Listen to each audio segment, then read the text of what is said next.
नमस्कार दोस्तों, स्वागत है आप सभी का पूरा नॉलेज यूट्यूब चैनल पर।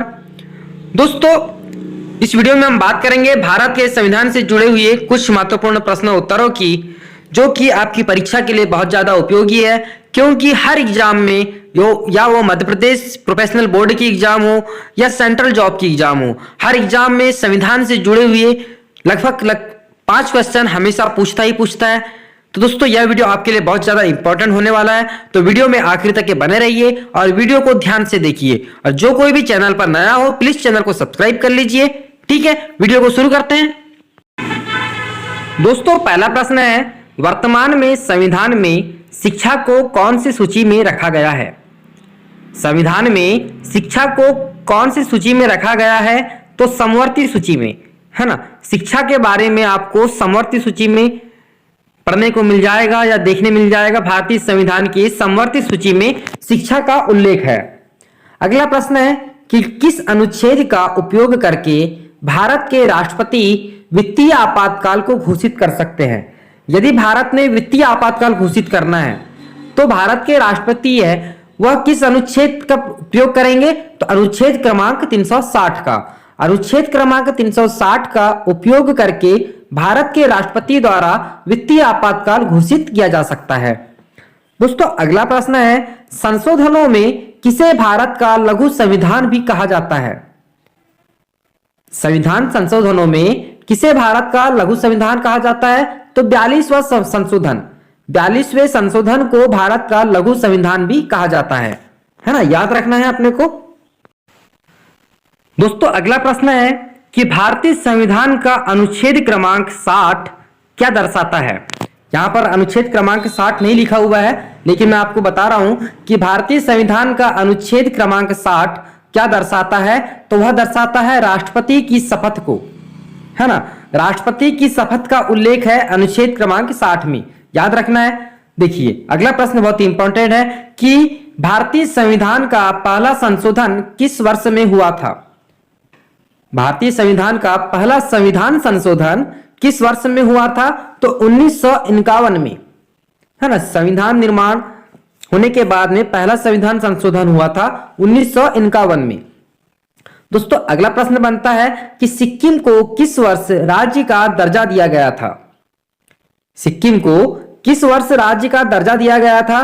तो 1975 में सिक्किम भारत का एक नया राज्य के रूप में आया था। तो इसका आंसर है 1975 में सिक्किम को राज्य का दर्जा दिया गया था। चलिए बात करते हैं अगले प्रश्न की। तो संविधान सभा का प्रथम अधिवेशन कहां हुआ था?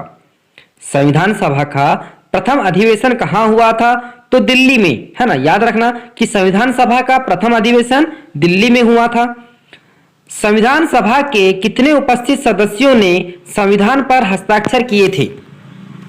जब संविधान का निर्माण किया गया था तब वहां पर कितने सदस्य उपस्थित थे जिन्होंने की भारतीय संविधान पर हस्ताक्षर किए थे? तो 284 सदस्य, है ना। दोस्तों, याद रखना कि संविधान सभा की उस बैठक में 284 सदस्य उपस्थित थे जिन्होंने की भारतीय संविधान पर हस्ताक्षर किए थे।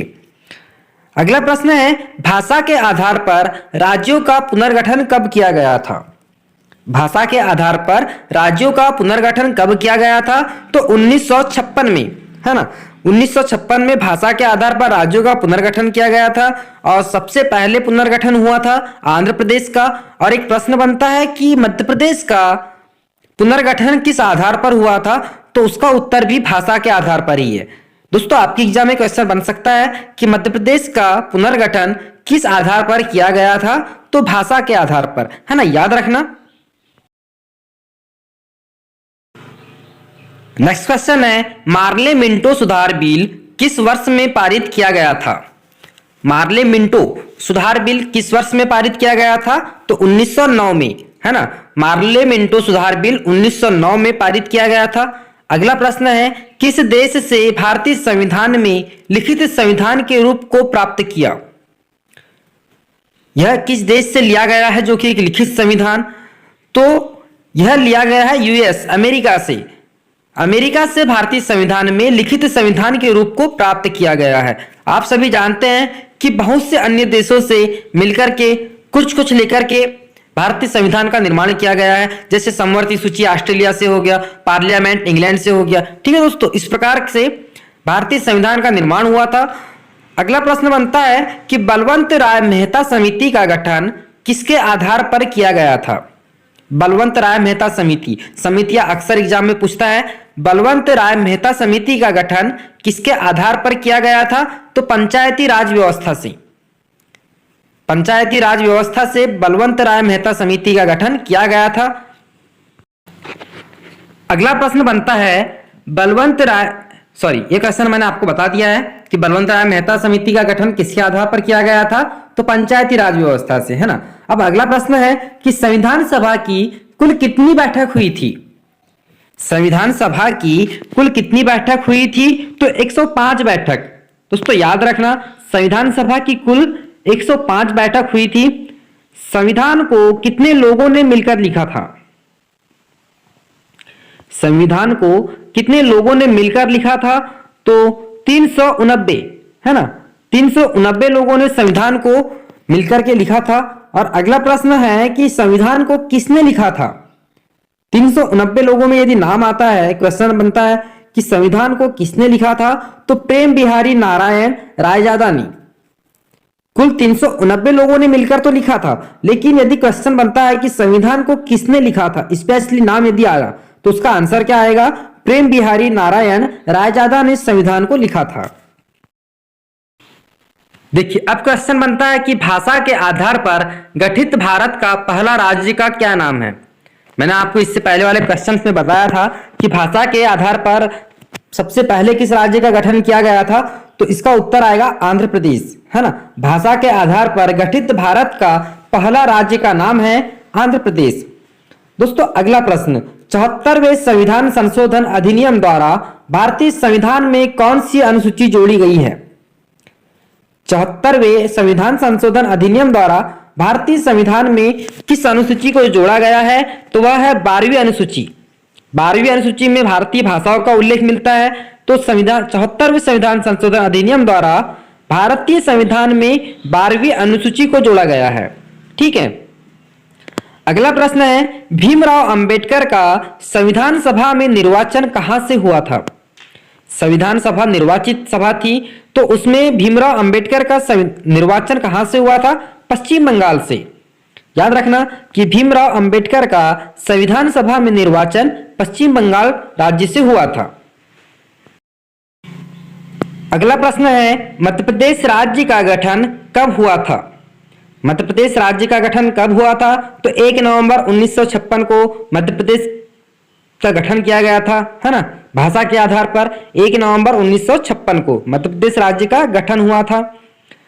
क्वेश्चन नंबर 70 है, संविधान सभा में देशी रियासतों के लिए कितने प्रतिनिधि थे?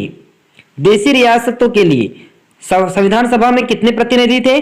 तो कुल 70 प्रतिनिधि थे। याद रखना कि संविधान सभा में देशी रियासतों के लिए कुल 70 प्रतिनिधि थे। दोस्तों अगला प्रश्न है, संविधान सभा में किस देशी रियासत के प्रतिनिधि ने भाग नहीं लिया था? किस देशी रियासत के प्रतिनिधि ने भाग नहीं लिया था?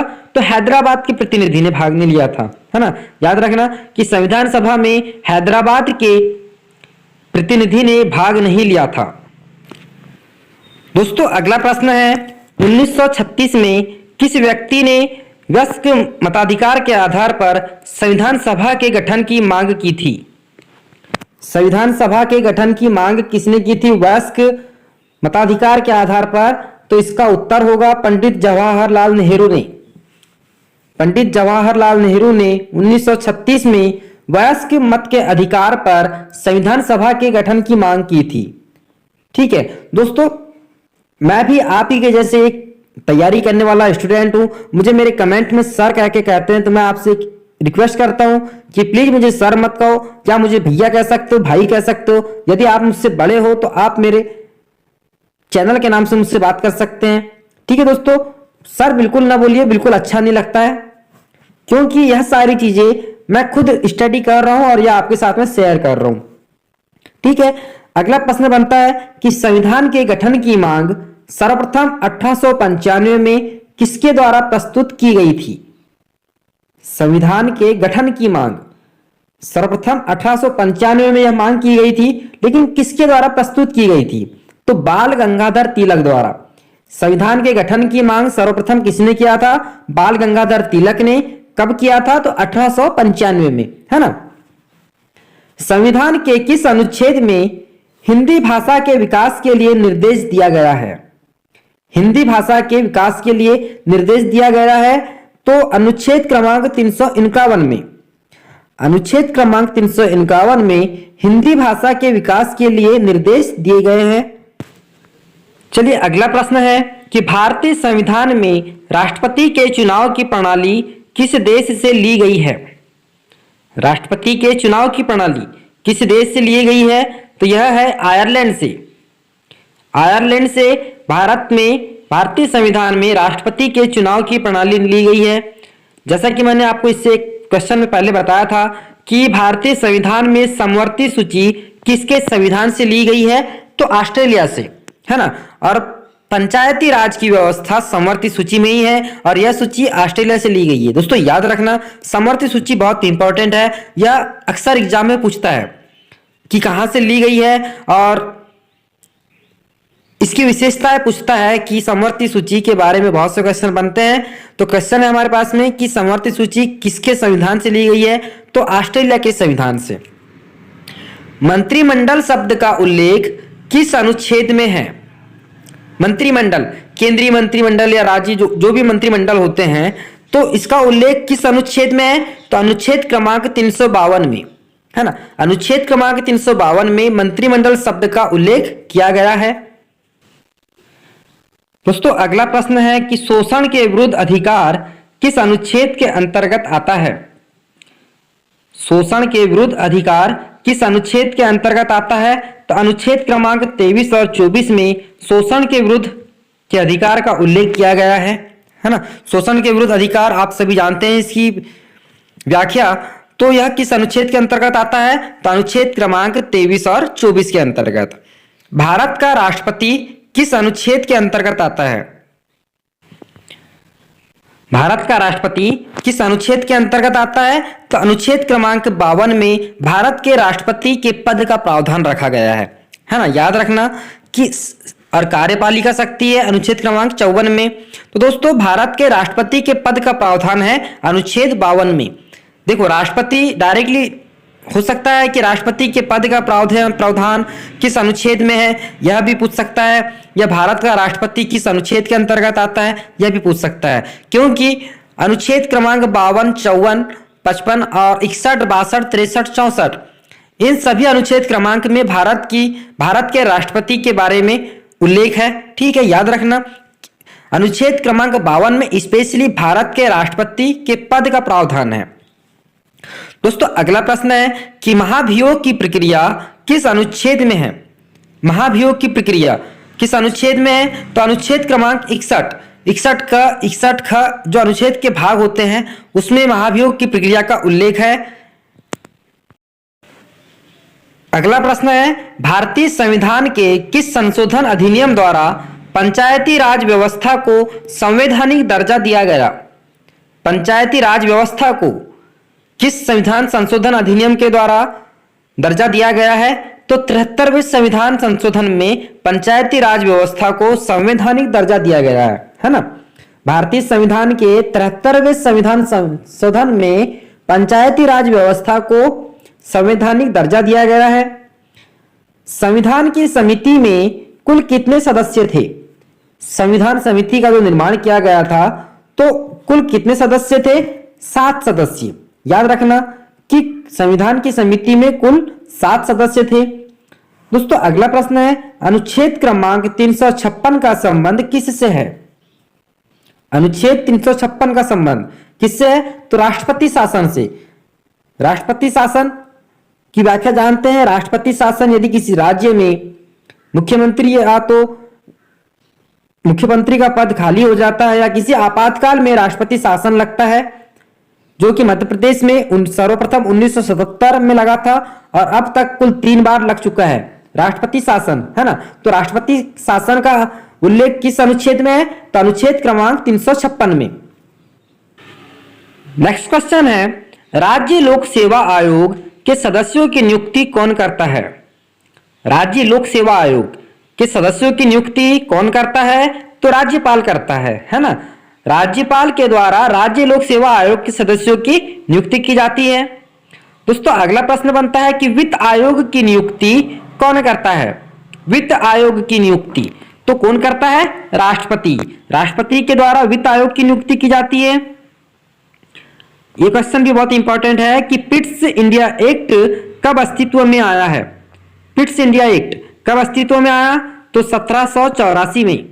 वर्ष 1784 में पिट्स इंडिया एक्ट अस्तित्व में आया था, है ना। भारतीय संविधान के किस अनुच्छेद में राज्यों से संबंधित विशिष्ट प्रावधान का उल्लेख है? राज्यों से संबंधित विशिष्ट प्रावधान का उल्लेख किस अनुच्छेद में है? तो अनुच्छेद क्रमांक 371 में, है ना। अनुच्छेद क्रमांक 371 में राज्यों से संबंधित विशिष्ट प्रावधान का उल्लेख मिलेगा। दोस्तों अगला प्रश्न बनता है कि भारत के संविधान के अनुच्छेद क्रमांक 371 में दिए गए विशिष्ट उपबंध किस राज्य से संबंधित है? कहने का मतलब यह है कि मिजोरम, जिसका उत्तर मिजोरम है, तो मिजोरम का स्पेशली किस अनुच्छेद क्रमांक में उल्लेख मिलेगा? तो अनुच्छेद क्रमांक 371 में। भारतीय संविधान के अनुच्छेद क्रमांक 371 में विशिष्ट उपबंध किस राज्य से संबंधित है? तो मिजोरम से। 371 में मिजोरम का जिक्र बहुत ज्यादा किया गया है ना। अगला प्रश्न है कि किसी राज्य के नाम में परिवर्तन करने का अधिकार किसको प्राप्त है? किसी राज्य के नाम में परिवर्तन करने का अधिकार किसको प्राप्त है? तो संसद को। यदि राज्य का नाम चेंज करना है तो संसद के द्वारा नाम चेंज किया जा सकता है। आप पहले प्रस्ताव रखना पड़ता है संविधान के नियमों के अनुसार संसद में, और संसद उसके बाद में उसका मंथन करती है, और मंथन करने के बाद में नाम चेंज करने का आदेश देती है। दोस्तों अगला प्रश्न है, संविधान के अंतर्गत भारतीय लोकतंत्र के आदर्शों को हम कहां देख सकते हैं? भारतीय लोकतंत्र के आदर्शों को हम कहां देख सकते हैं? तो संविधान की प्रस्तावना में। प्रस्तावना में भारतीय लोकतंत्र के आदर्शों को हम देख सकते हैं, और भारतीय संविधान के प्रस्तावना को संविधान की आत्मा भी कहा जाता है। ठीक है।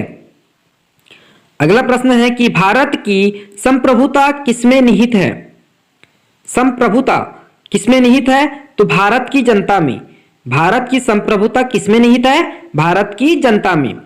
दोस्तों अगला प्रश्न है कि भारत से ज्ञान की प्रस्तावना में देश का कौन सा नाम उल्लेखित है? देखिए ये क्वेश्चन बहुत ज्यादा इंपॉर्टेंट है। भारत और इंडिया में फर्क बनेगा कि भारत से ज्ञान की प्रस्तावना में देश का कौन सा नाम उल्लेखित है। तो प्रस्तावना में भारत का नाम, भारत और इंडिया दोनों नाम उल्लेखित है ना। ज्ञान की प्रस्तावना में देश के कौन से नाम उल्लेखित है? भारत और इंडिया। दोस्तों अगला प्रश्न है, संविधान के प्रस्तावना का संशोधन कितने बार किया गया है? प्रस्तावना को कितनी बार चेंज किया गया है? तो सिर्फ एक बार।